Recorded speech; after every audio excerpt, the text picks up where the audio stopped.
అసలు రోడ్డెక్కని రంగమే లేదు. రైతుల్ని రోడ్డెక్కించారు, నిరుద్యోగుల్ని రోడ్డెక్కించారు, అవ్వా తాతల్ని రోడ్డెక్కించారు, పోలీసులు రోడ్డెక్కించారు, నిరుద్యోగులు రోడ్డెక్కారు.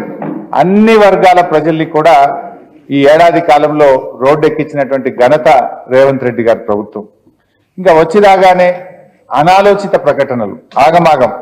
గచ్చిబౌలి నుంచి శంషాబాద్ ఎయిర్పోర్ట్ కు మెట్రో రైలు రద్దు, ఫార్మా సిటీ రద్దు, హైదరాబాద్ లో 10 గంటలకే వాణిజ్య వ్యాపారాలన్నీ బంద్, హైడ్రా పేరిట కూల్చివేతల పేరిట అరాచకం. అంటే ఇవన్నీ కూడా ఒక నెగిటివ్ యాటిట్యూడ్. దాంతో ఏమైంది? మొత్తం కూడా వ్యాపార సంస్థలు వెనక్కిపోతా ఉన్నాయి, పెట్టుబడులు వెనక్కిపోతా ఉన్నాయి. దాంతో నాలుక గరుచుకొని అన్ని తూచి అన్నాడు. లేలే మెట్రో రైలు రద్దు కాదు, రూట్ మార్పు అంటాడు. ఫార్మాసిటీ రద్దు కాదు, కొంత మాత్రమే పెడతా అంటాడు. 10 గంటలకు దుకాణాలు బంద్ అంటాడు.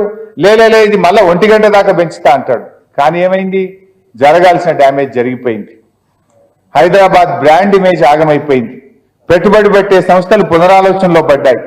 రేవంత్ యొక్క అపరిపక్వ వైఖరితో రాష్ట్ర ప్రగతి మసకబారింది. పరిపాలనలో కూడా వైఫల్యమే. నిజంగా చెప్పాలంటే ఆగమాగం.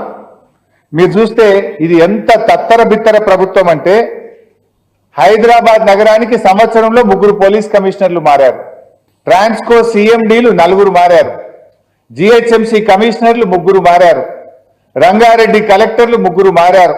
ఇట్లా చెప్పుకుంటూ పోతే అంత ఆగమాగం. శాఖల మధ్య సమన్వయం లేదు.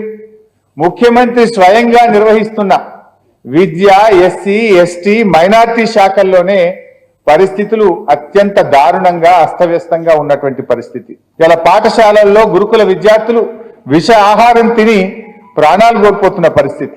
మద్యం అమ్మకాలు పెరగడం లేదని, ప్రజల్ని ఇంకా మద్యం బాగా తాగించండి అని 31 మంది ఎక్సైజ్ అధికారులకు మెమోలు ఇచ్చిన ప్రభుత్వం రేవంత్ ప్రభుత్వం. అంటే దీన్ని బట్టి ఒకటి ఏమర్థమవుతుంది?